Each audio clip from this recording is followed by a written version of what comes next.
നമസ്കാരം. ലെമൺ ന്യൂസിലേക്ക് എല്ലാ പ്രേക്ഷകർക്കും സ്വാഗതം.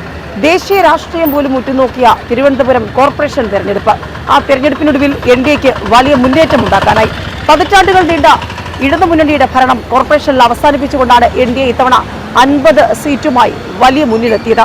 ഏതായാലും ഇന്ന് എല്ലാവരും ചുമതല ഏറ്റെടുക്കുകയാണ്. സത്യപ്രതിജ്ഞ ചെയ്ത തിരുവനന്തപുരം കോർപ്പറേഷന്റെ സാരഥികൾ ഇറങ്ങുമ്പോൾ ഇനിയുള്ള 5 വർഷക്കാലം തിരുവനന്തപുരം കോർപ്പറേഷനെ നയിക്കേണ്ടവർ സത്യപ്രതിജ്ഞ ചെയ്തിറങ്ങുമ്പോൾ കേരളം മുഴുവൻ തിരുവനന്തപുരത്തേക്ക് ഉറ്റുനോക്കുന്നുണ്ട്. കാരണം 45 ദിവസത്തിനുള്ളിൽ എൻഡിഎ മുന്നണി അധികാരത്തിലെത്തിയാൽ പ്രധാനമന്ത്രി നരേന്ദ്രമോദി തലസ്ഥാനത്ത് എത്തുമെന്ന വാഗ്ദാനമാണ് ബിജെപി മുന്നോട്ട് വെച്ചത്. അത് വീണ്ടും ബിജെപി നേതാക്കൾ ആവർത്തിച്ചു. ഏതായാലും 45 ദിവസം കഴിയുമ്പോൾ പ്രധാനമന്ത്രി നരേന്ദ്രമോദി വരുമ്പോൾ തലസ്ഥാന നഗര വികസനത്തിന് എന്താണ് കാത്തുവച്ചിരിക്കുന്നത്, എന്ത് സമ്മാനമായിരിക്കും, എന്ത് പുതുവർഷ സമ്മാനമായിരിക്കും കേരളത്തിന്, തലസ്ഥാനത്തിന് പ്രധാനമന്ത്രി നരേന്ദ്രമോദി നൽകാൻ പോവുക എന്നുള്ളതാണ് ഏവരും ഉറ്റുനോക്കുന്നത്.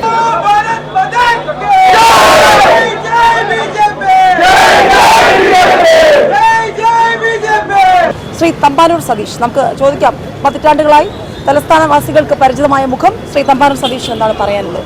എന്ത് തോന്നുന്നു ഈ തെരഞ്ഞെടുപ്പിലെ വിജയം? ഇപ്പോൾ ഈ പുതിയ സ്ഥാനാർത്ഥികളൊക്കെ തീർച്ചയായും വളരെ സന്തോഷത്തിലാണ്.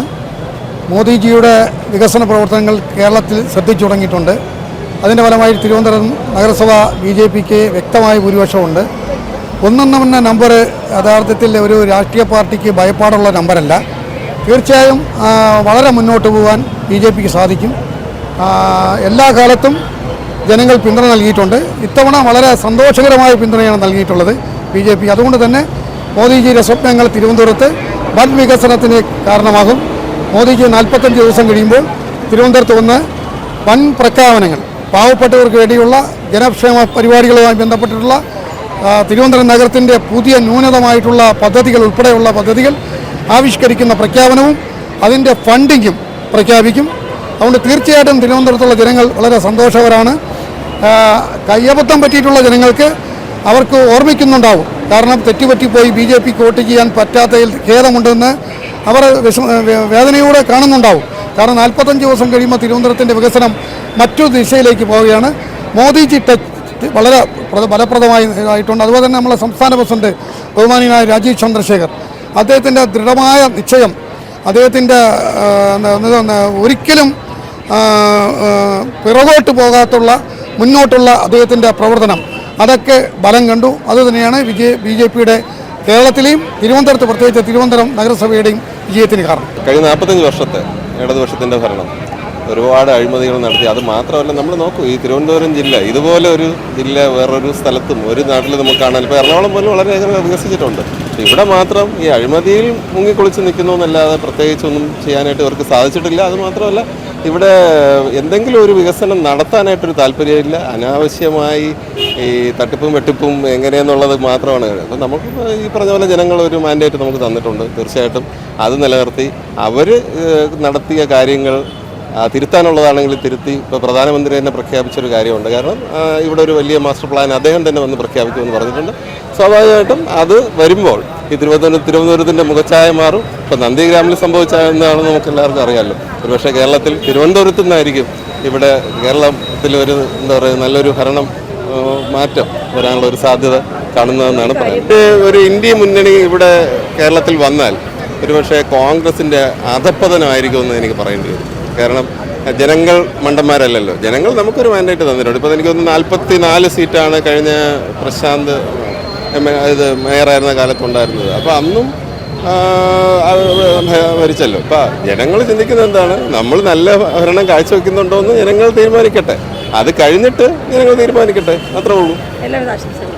എന്തായാലും തികഞ്ഞ ആത്മവിശ്വാസത്തിലാണ് എൻഡിഎ ഉള്ളത്.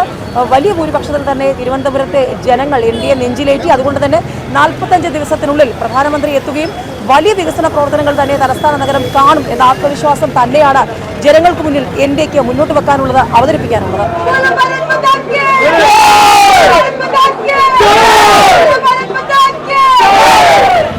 തദ്ദേശ തെരഞ്ഞെടുപ്പിൽ വാശിയേറിയ പോരാട്ടമായിരുന്നു. 3 മുന്നണികളും ആവേശത്തോടെ തന്നെ പോരാടി. പക്ഷേ ഇവിടെ ആവേശ പോരാട്ടമൊന്നുമില്ല. 3 മുന്നണിയുടെ ഇവിടെ അവർക്ക് വേണ്ടതെല്ലാം ഇവിടെ ഉണ്ട്. ചെങ്കൊടിയുണ്ട്, ചുവപ്പ് വേണമെങ്കിൽ അതുണ്ട്, 3 കോൺഗ്രസിൻ്റെ ഉണ്ട്, BJPയുടെ ഉണ്ട്, എല്ലാം ഉണ്ട്. ഇവിടെ ചാലയിൽ നിന്നുള്ള ശ്രീ ഗോപി, അദ്ദേഹമാണ് ഇവിടെ വർഷങ്ങളായി കച്ചവടം നടത്തുന്നത്. നമുക്ക് അദ്ദേഹത്തോട് ചോദിക്കാം. ചേട്ടാ, ഒരു നിമിഷം. ഇവിടെ ഇപ്പോൾ ഇവിടെ അകത്ത് വാശിയും വീറും പോരാട്ടവും ഒക്കെ ഉണ്ട്. പക്ഷെ ഇവിടെ എല്ലാം ഒന്നുപോലെ നല്ല സഹകരണത്തോടെയാണ്. അപ്പൊ എന്താണ് കച്ചവടം എങ്ങനെ ഉണ്ടായിരുന്നു? എത്ര വർഷമായിട്ട് ഇവിടെ ഇങ്ങനെ വരും? 30 വർഷമായി. കച്ചവടം എങ്ങനെയുണ്ട്? എന്തായാലും ഇന്ന് നല്ല ദിവസമായിരുന്നു. ഓക്കെ.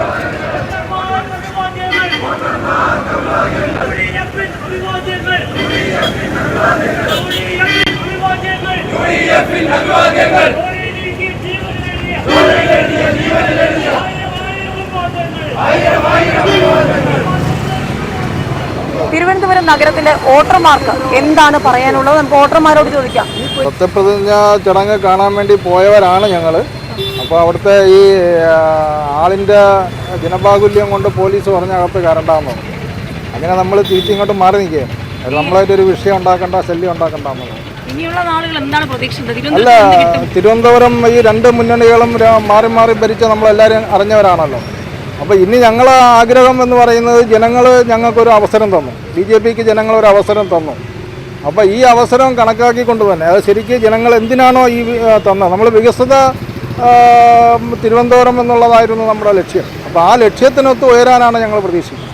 അത് ഞങ്ങൾ ആഗ്രഹിക്കുന്നുണ്ട്, അതിനൊപ്പം നമ്മൾ ഉയരുകയും ചെയ്യും.